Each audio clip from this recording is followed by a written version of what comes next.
Welcome to the Real Estate Espresso Podcast, your morning shot of what's new in the world of real estate investing.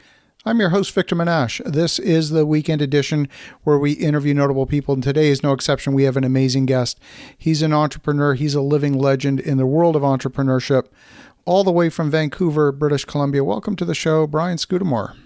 Victor, thank you for having me. You got me at espresso. Anything that has to do with coffee, I'm all in. Awesome. I love it. Well, Brian, we have a number of mutual friends, and it's just great to connect. For the folks who don't know you, they probably know some of your brands because they are absolutely world-renowned. Why don't we start with a little bit of your backstory and how you got to this point in your journey?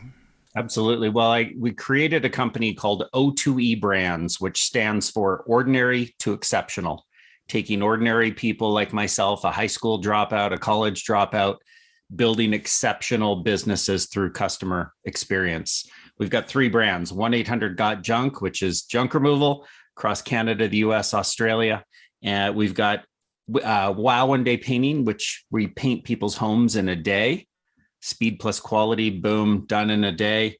And then we've got Shack Shine, windows, gutters, power washing. And it's been 33 years of building these companies. 1-800-GOT-JUNK is the oldest in the family, so to speak. Started building that business 33 years ago. And I was in a McDonald's drive-through trying to figure out how I was going to pay for college, having not finished high school.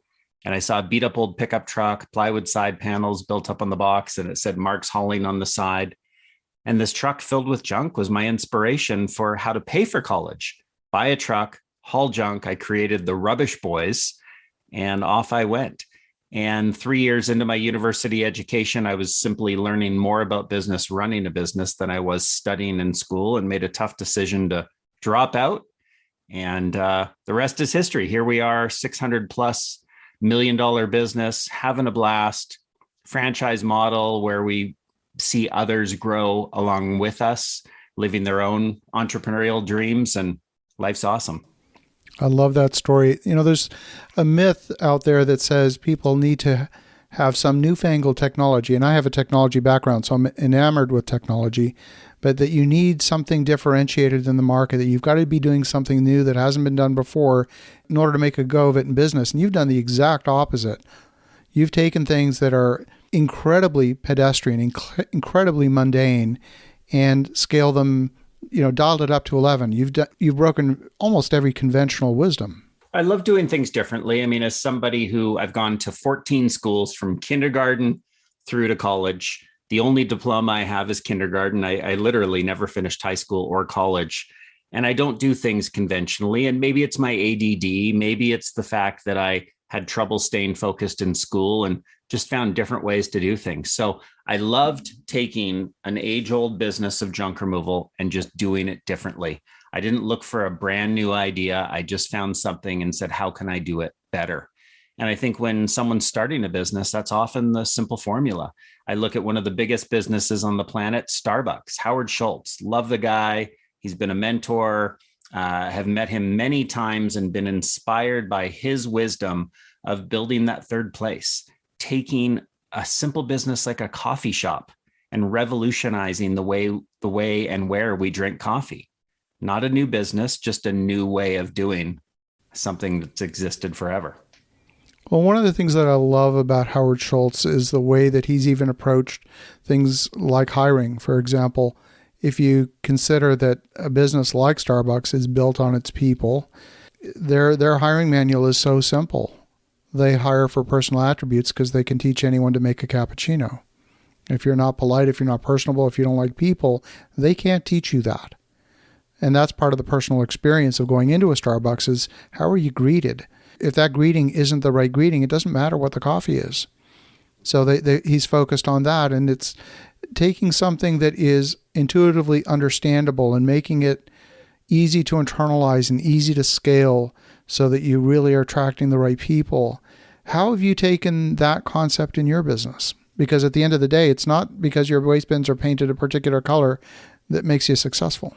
We're in the junk removal business, the house painting business, the window washing business, as you say, pedestrian type businesses that are fragmented mom and pop, and we found a way to elevate the level of service. And really, it comes down to people. I'm wearing a hat today that says it's all about people, finding the right people and treating them right. That has been our motto. That's been our secret sauce. So when we look at our strategic formula for growth, our strategy is simple.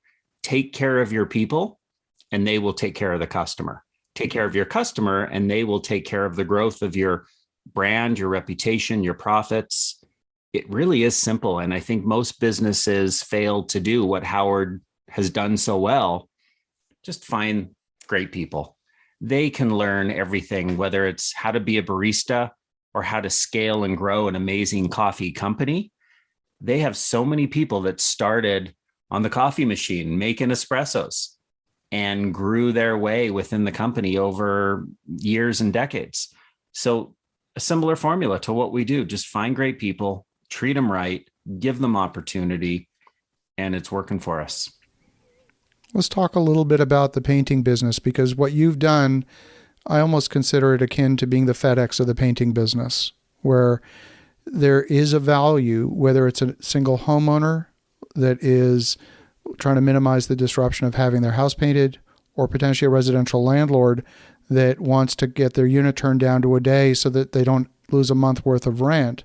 How is that business segmented for you? And have you marketed yourself differently to those two different client bases?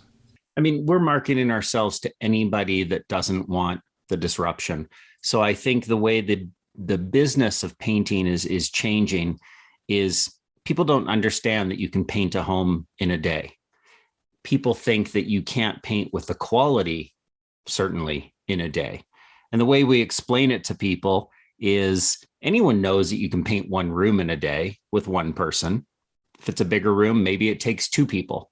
But all we do is put the right number of people, a big crew, organized, planned, perfection, and how it's executed. We put the right people in the house in the right numbers. Now, one or two people in each room, they're not bumping into each other.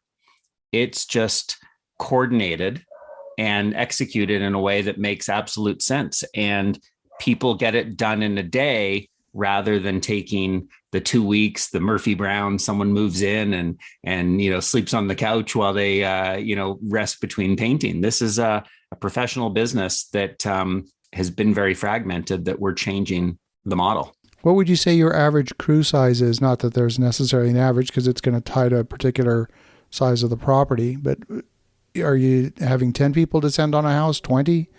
It really is, the simple formula is 1 to 2 people per room. So let's say someone's having us paint their living room, it's probably 2 people. Mm-hmm. If someone's having us paint the whole main floor, and you've got the big kitchen, the living room, a dining room, it could be 5 people. So it really depends on how many rooms. We've certainly done 20,000 square foot homes. There's big projects you can do. You just need to make sure you have the right number of people that you can plug in to get it done. But it's interesting because our franchise owners get it and they execute. The people that don't get it are the people that have been in the industry forever, painters. And they always tell people, oh, you can't paint a home in a day. Well, no, you can't paint a home in a day, but we know how to coordinate the project to get it done in a day without compromising any quality. In fact, we have someone who wears what we call the emerald shirt, who their job is to walk around the site at the end of the job and throughout the job to make sure the quality. They are a painter, but they're in charge of quality, and they inspect what they expect. Is the quality there? Is it being done right? What do we need to touch up and fix? And when the customer walks into their home, they feel what we called the company name. Wow. One Day Painting. I love that. And I come from the world of technology, where if we were designing a microprocessor or perhaps the software to go with a brand new microprocessor, it was clearly understood that if you didn't perform QA, it was not going to work. I mean, that's just the reality. Of course. And yet that QA function is universally applicable in absolutely every business. Doesn't matter how simple it is. Mm-hmm. QA is important. And I learned from a mentor of mine, Jack Daly, the professional sales coach is what he's known as, is inspect what you expect. So I do my own QA. Some people might be surprised to hear that the CEO of 1-800-GOT-JUNK is calling into the sales center a couple of times a year to go, are people friendly? Are they clear in how they explain the rates? I think it's important to inspect what you expect in any business. If you're in real estate development, you've got to inspect the things that you're expecting. And it's a little bit of extra effort that saves you a lot of hard work and challenges and problems down the road. I love that. And, a lot of people think about entrepreneurs, especially if they're not in entrepreneurship, they think about entrepreneurs as these hard-driving type A personalities that are only concerned with growing their business, with maybe even greed.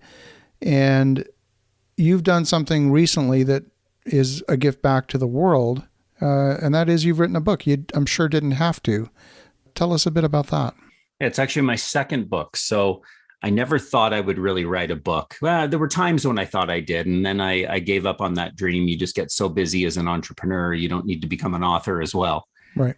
And I had heard from our marketing partner, the Wizard of Ads, Roy H. Williams, who's our co-author.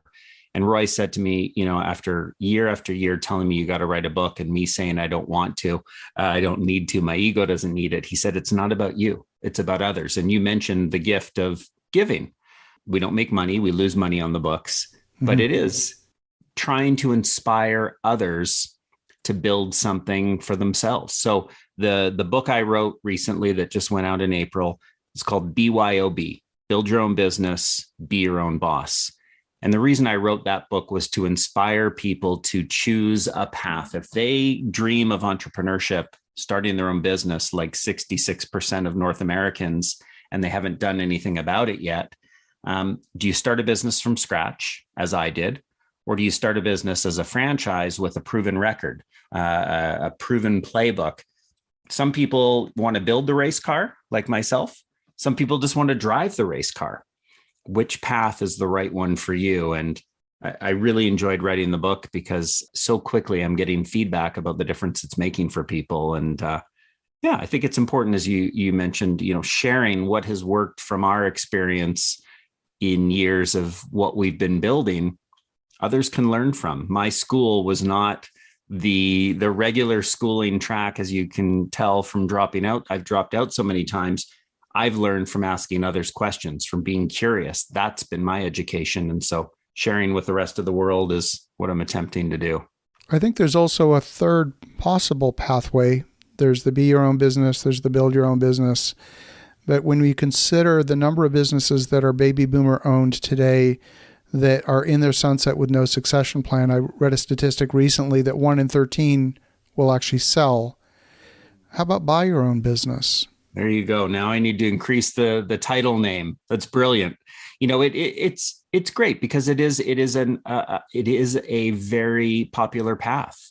If somebody has the cash and they want to then leave corporate America and they got packaged out and they want to buy their own business to start, I think it's a great path. And in fact, in many cases, they don't need a ton of cash because in reality, you're going to sell or finance a good chunk of it anyway on a 2 or 3 year earn out to make sure that the business performs as represented and so on. And most of those businesses end up being turnarounds anyway because they weren't properly marketed for today's age.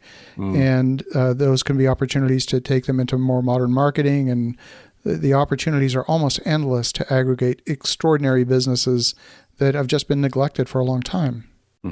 That's great. No, I think there's so many businesses that get built up that someone else can take to the next level. So we talked about Howard Schultz earlier. Absolutely. He didn't start Starbucks. There were people ahead of him that built it into I think a 2 or 3 cafe system. And he knew that he could take it bigger and raised money and off he went. So you need someone sometimes to buy the business and take it next level. And it's a great option. And McDonald's is a similar story. Of course. Yeah. Everyone that's seen The Founder, Michael Keaton does a great Ray Kroc, but it's unbelievable what Ray Kroc was able to build and scale that the McDonald's brothers could not do. Absolutely. Well, if folks want to get a copy of the book, if they want to connect or learn more, what's the best way? Well, the book, the largest bookstore in the world, Amazon. Just search Brian Scudamore and you'll find both our books there. If they want to learn more, you can also go to brianscudamore.com. You can put my name into Google and find me on social media. Pretty easy to find.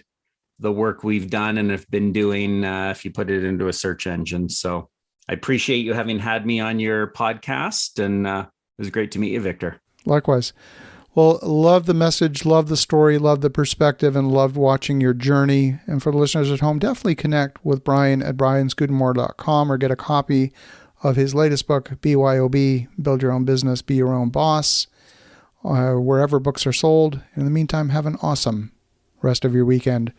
Go make some great things happen. And we'll talk to you again tomorrow.